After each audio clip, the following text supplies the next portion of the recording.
Hello everyone, welcome to exam forum के आज इस वीडियो में हम 6 जनवरी 2020 से करंट अफेयर्स के क्वेश्चन डिस्कस करेंगे। और आज के इस वीडियो का जो पीडीएफ फाइल है आपको नीचे डिस्क्रिप्शन बॉक्स में मिल जाएगा, आप वहाँ से डाउनलोड कर सकते हैं। आप इस वीडियो की जो पीडीएफ फाइल है sarajyan.com वेबसाइट से भी डाउनलोड कर सकते हैं। यहाँ पर आप विजिट करके डेली करंट अफेयर्स के क्वेश्चन को क्विज के माध्यम से प्रैक्टिस भी कर सकते हैं। इसके अलावा हमारा जो वन लाइनर करंट अफेयर्स का मैगजीन था, इसको मैंने अब अपडेट कर दिया है। अब आपको इस मैगजीन में 1 जनवरी 2019 से लेके 31 दिसंबर 2019 तक के क्वेश्चन मिलेंगे। इसमें आपको 3000 से ज़्यादा क्वेश्चन मिलेंगे जो कि फुल डिटेल में दिए हुए हैं। तो अगर आप किसी भी एग्जाम की तैयारी कर रहे हैं तो आपके लिए सबसे बेहतर मैगजीन होगी। आप इस मैगजीन को जरूर खरीदिएगा, जिसका लिंक आपको नीचे डिस्क्रिप्शन बॉक्स में मिल जाएगा। इसके अलावा मैंने उन छात्रों के लिए जो पिछले 6 महीने के या फिर पिछले 3 महीने के करंट अफेयर्स के क्वेश्चन पढ़ना चाहते हैं, इन सभी के लिए मैंने एक आज 2 नई मैगजीन लॉन्च की है, मेनली बैंक एग्जाम के लिए या फिर आप किसी भी राज्य एग्जाम की तैयारी कर रहे हैं। तो अगर आप पिछले 6 महीने के या पिछले 3 महीने के करंट अफेयर्स के क्वेश्चन पढ़ना चाहते हैं तो आप इन मैगजीन्स को खरीद सकते हैं, जिनका लिंक आपको नीचे डिस्क्रिप्शन बॉक्स में मिल जाएगा। आप इन मैगजीन्स को गूगल पे, फोनपे या पेटीएम की सहायता से इस नंबर पर पेमेंट करके भी खरीद सकते हैं। अगर आपका इन मैगजीन्स के रिगार्डिंग कोई शिकायत है या फिर कोई जानकारी चाहते हैं तो आप हमें इस नंबर पर व्हाट्सअप कर सकते हैं या फिर फ़ोन कॉल कर सकते हैं या फिर आप हमें इस मेल आईडी पे मेल कर सकते हैं। तो चलिए शुरू करते हैं अब आज का वीडियो। पहला क्वेश्चन है, हाल ही में किस राज्य को आपसा के तहत अगले 6 महीना के लिए अशांत क्षेत्र घोषित किया गया है? तो हाल ही में सरकार ने आपसा कानून के तहत अगले 6 महीना के लिए नागालैंड राज्य को अशांत क्षेत्र घोषित किया है। आपसा जो कानून है उन क्षेत्रों में या उन राज्यों में लगाया जाता है जहां पर सरकार को अंदेशा होता है यहाँ पर कोई हिंसा हो सकती है या फिर कोई अशांति हो सकती है। आपसा कानून का पूरा नाम है armed force special power act 1958, जिसको हिंदी में बोला जाता है सशस्त्र बल विशेष शक्तियां अधिनियम 1958। इस नियम के तहत जो पुलिस बल होते हैं उनको उग्रवादियों या फिर जो हिंसा फैलाने वाले व्यक्ति होते हैं उनके द्वारा की जा रही इस्तेमाल संपत्ति तथा उनके घर को नष्ट करने का अधिकार होता है। साथ ही साथ उन व्यक्तियों को छानबीन करने का अधिकार होता है तथा पुलिस बलों को उन व्यक्तियों को गोली मारने का भी अधिकार होता है। यही है आपसा कानून, जो कि भारत के कई राज्यों के कई हिस्सों में लगा है वर्तमान में, जैसे असम, नागालैंड, अरुणाचल प्रदेश, मणिपुर, मेघालय, जम्मू कश्मीर। इन सब राज्यों के कई सारे हिस्सों में आपसा कानून लगा हुआ है। नागालैंड जो राज्य है भारत का एक पूर्वोत्तर राज्य है जिसकी राजधानी है कोहिमा। नागालैंड के राज्यपाल हैं RN रवि। नागालैंड राज्य के मुख्यमंत्री हैं नेफ्यू रियो। नागालैंड राज्य में आपको Intanki national park, Fakim wildlife sanctuary तथा सिंगफन वाइल्ड लाइफ सेंचुरी मिलेगी, जबकि सिंगबूम जो एलिफेंट रिजर्व ये झारखंड राज्य में स्थित है। तो दोनों क्वेश्चन आपको याद रखना है, सिंगफन वाइल्ड लाइफ सेंचुरी नागालैंड राज्य में, जबकि सिंगबूम एलिफेंट रिजर्व झारखंड राज्य में स्थित है। भारत का एकमात्र राज्य जिसकी राजकीय भाषा है अंग्रेजी, ये है नागालैंड। नागालैंड राज्य का राजकीय पशु है मिथुन, जिसे गयाल के नाम से भी जाना जाता है। हाल ही में नागालैंड राज्य के जो विधानसभा अध्यक्ष थे जिनका नाम था विखो ओसू, इनका निधन हो गया है। नागालैंड राज्य का प्रसिद्ध त्यौहार है हॉर्नबिल फेस्टिवल। क्वेश्चन नंबर 2 है, हाल ही में भारत ने किस देश को सोलर पार्क स्थापित करने के लिए $75 मिलियन का लोन दिया है? तो हाल ही में भारत देश ने सोलर पार्क बनाने के लिए क्यूबा देश को $75 मिलियन का लोन दिया है, यानी कि इस क्वेश्चन का सही आंसर है बी। क्यूबा देश की राजधानी है हवाना। क्यूबा देश के राष्ट्रपति हैं मिगुएल डियाज कैनल। क्यूबा देश की मुद्रा है पीसो। हाल ही में क्यूबा देश में 40 साल बाद यहाँ के नए प्रधानमंत्री बने हैं मैनुअल मरेरो क्रूज। क्यूबा जो देश है एक कम्युनिस्ट देश है। कम्युनिस्ट देश उस देश को बोला जाता है जहाँ पर एक सिंगल पार्टी सरकार होती है, यानी कि यहाँ पर कोई विपक्षी दल नहीं होता है। जो कम्युनिस्ट देश होते हैं ये मार्क्सिस्ट या लेनिन के फिलासफी पर आधारित होते हैं। वर्तमान समय में क्यूबा, चीन, लाओस, नॉर्थ कोरिया और वियतनाम ये देश के दुनिया के ऐसे देश हैं जो कि कम्युनिस्ट देश हैं, जबकि भारत एक डेमोक्रेटिक रिपब्लिक देश है। क्वेश्चन नंबर 3 है, हाल ही में केंद्रीय स्वास्थ्य मंत्रालय ने भारत के कितने अस्पतालों को आयुष्मान भारत योजना के तहत से हटा दिया है? तो हाल ही में केंद्रीय स्वास्थ्य मंत्रालय ने 171 अस्पतालों को जो आयुष्मान भारत योजना था इसके तहत से हटा दिया है, क्योंकि इन अस्पतालों ने धोखाधड़ी किया था। इसीलिए आयुष्मान भारत योजना से इन अस्पतालों को डीलिस्ट कर दिया गया है, यानी कि ब्लैक लिस्ट कर दिया गया है। तो आपको याद रखना है, केंद्रीय स्वास्थ्य मंत्रालय ने देश के 171 अस्पतालों को आयुष्मान भारत योजना से हटा दिया है। आयुष्मान भारत योजना केंद्र सरकार द्वारा चलाई गई एक योजना है, जिसके तहत एक परिवार के व्यक्ति को प्रतिवर्ष 5 लाख रुपए तक का स्वास्थ्य बीमा मिलता है।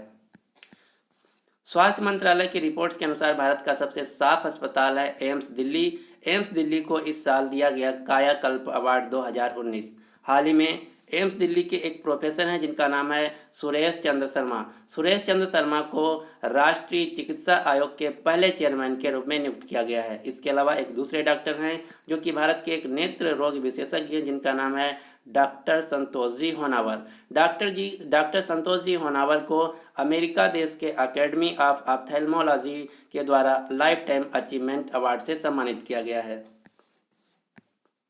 भारत देश के स्वास्थ्य एवं परिवार कल्याण मंत्री, विज्ञान और प्रौद्योगिकी मंत्री तथा पृथ्वी विज्ञान मंत्री हैं डॉक्टर हर्षवर्धन, जिनकी कंस्टिट्यूंसी है चांदनी चौक दिल्ली।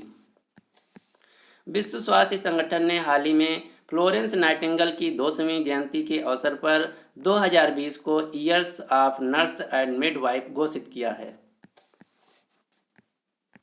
क्वेश्चन नंबर 4 है, हाल ही में डीपी त्रिपाठी का निधन हुआ है। तो आपको बताना है कि डीपी त्रिपाठी किस क्षेत्र से जुड़े हुए व्यक्ति थे। डीपी त्रिपाठी जो कि एक राजनीतिक थे, यानी कि पॉलिटिशियन थे, इनका हाल ही में निधन हो गया है, यानी कि इस क्वेश्चन का सही आंसर है ए।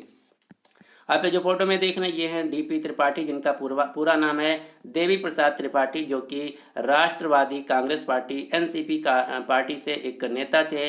इनका हाल ही में निधन हो गया है।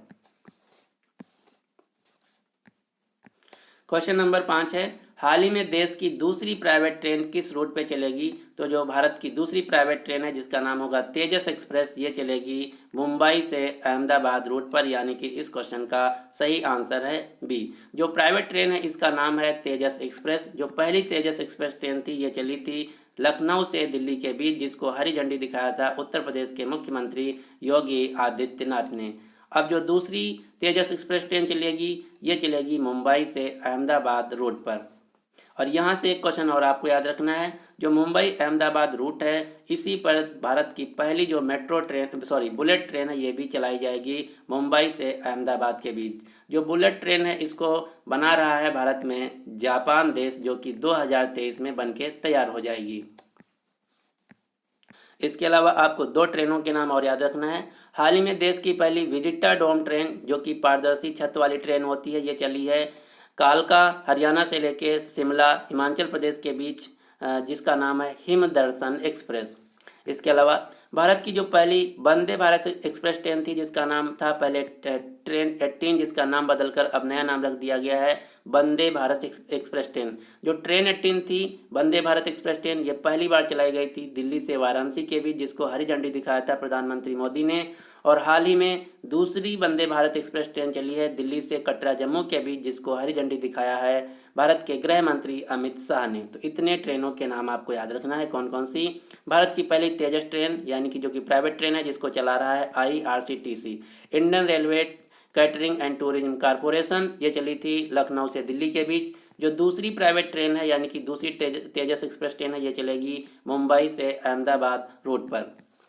जो भारत की पहली बुलेट ट्रेन है ये भी चलाई जाएगी मुंबई से अहमदाबाद के बीच, जिसको बना रहा है जापान देश। ये 2023 तक बनकर तैयार हो जाएगी। भारत की पहली विजिटा डोम ट्रेन चली है कालका से शिमला के बीच, जिसका नाम है हिमदर्शन एक्सप्रेस।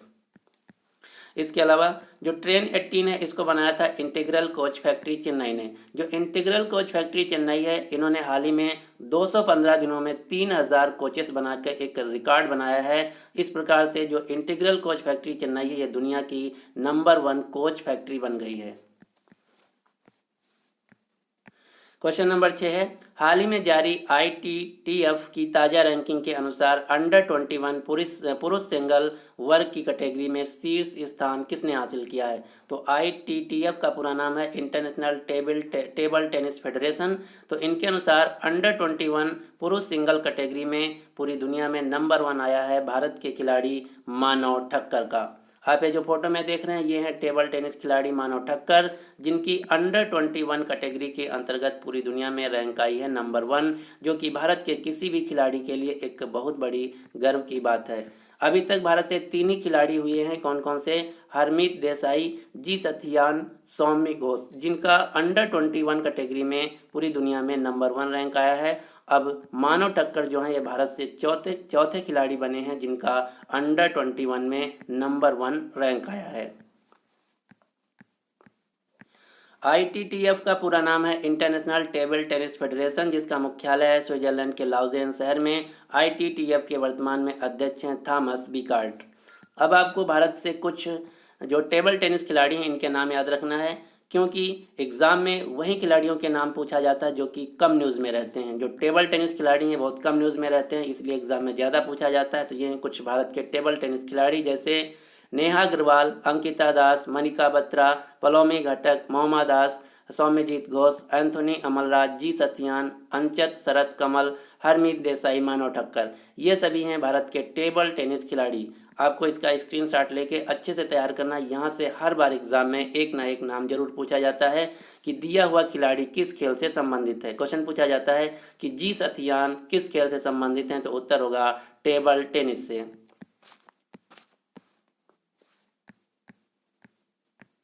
क्वेश्चन नंबर 7 है, हाल ही में सुनीता लाकड़ा ने संन्यास लिया है, तो आपको बताना है कि सुनीता लाकड़ा किस खेल से संबंधित थी। सुनीता लाकड़ा जो कि भारत के एक हॉकी प्लेयर थे, इन्होंने हॉकी से हाल ही में संन्यास ले लिया है। आप ये जो फोटो में देख रहे हैं ये हैं सुनीता लाकड़ा जो कि एक हॉकी प्लेयर थी, इन्होंने हाल ही में हॉकी से संन्यास ले लिया है। इसके अलावा हाल ही में क्रिकेटर इरफान पठान ने क्रिकेट के सभी प्रारूपों से संन्यास लेने का ऐलान किया है। इसके अलावा एक क्वेश्चन और आपको याद रखना है, जो 5वीं राष्ट्रीय आइस हॉकी चैंपियनशिप है इसकी शुरुआत हुई है लद्दाख के लेह प्रांत में, लेह जगह पे। अब आपको 2-3 क्वेश्चन और याद रखना है। भारत की जो पुरुष राष्ट्रीय हॉकी टीम है इसके कैप्टन है मनप्रीत सिंह जो कि पंजाब राज्य से हैं, और पुरुष हॉकी टीम के कोच हैं ग्राहम रीड जो कि ऑस्ट्रेलिया देश से हैं।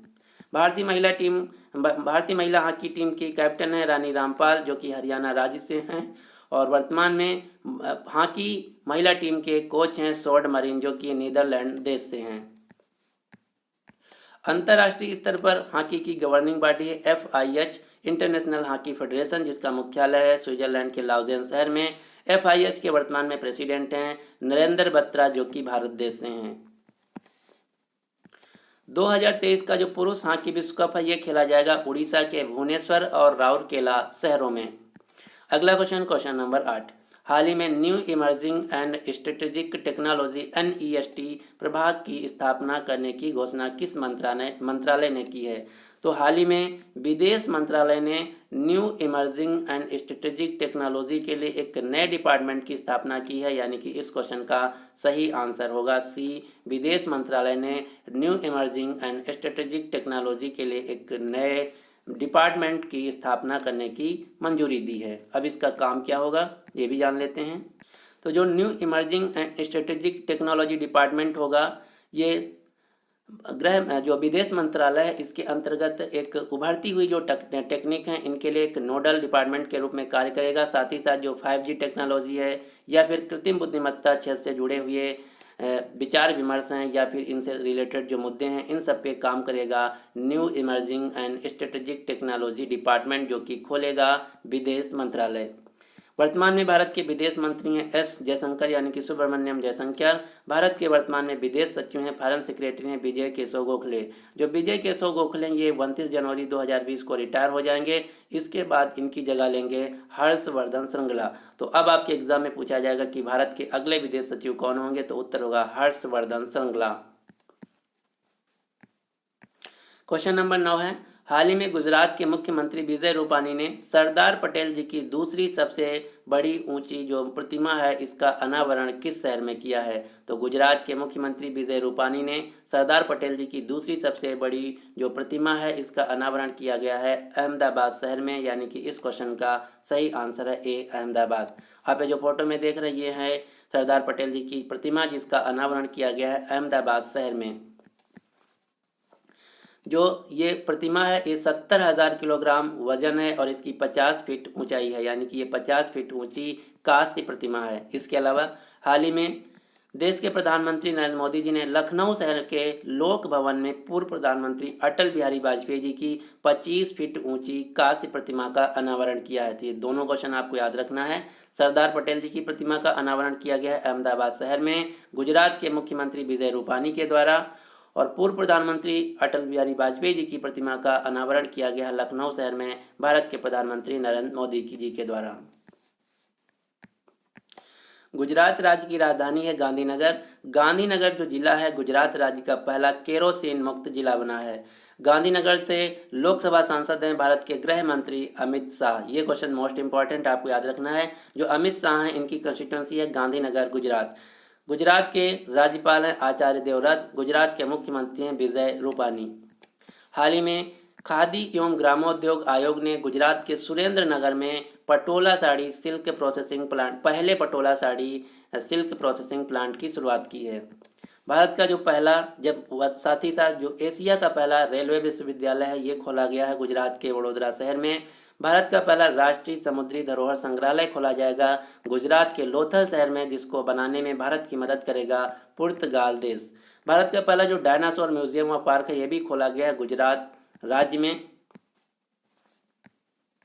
क्वेश्चन नंबर 10 है, हाल ही में देश की पहली लोकसभा के सदस्य तथा तत्कालीन डुमराव राज यानी कि जमींदारी रियासत के अंतिम महाराजा कमल बहादुर सिंह का निधन हो गया। तो आपको बताना है कि महाराजा कमल बहादुर सिंह किस राज्य से थे।